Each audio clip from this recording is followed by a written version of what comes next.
सावन बरसे सावन बरसेला हे बिजुली चमकेला ना।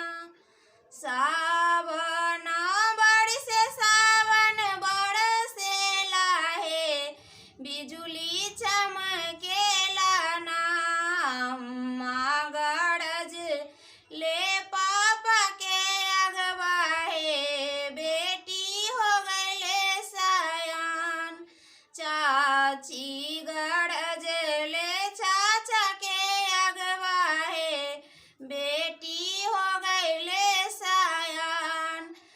दुआरा से लखिन अपन पापा हे बेटी बेटी कर पुकार।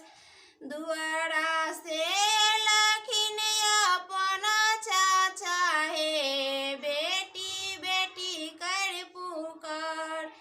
असो खेला गन माँ बेटी माफा करिहा हे सरता रखिहा हमार।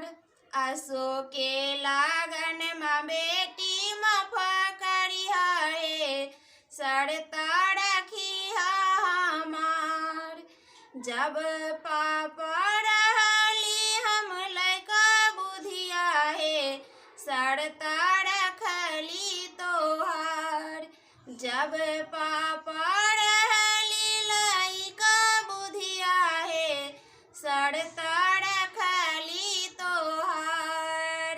जब चाचा रहली लइकवा बुधिया हे सरता रखली तोहार।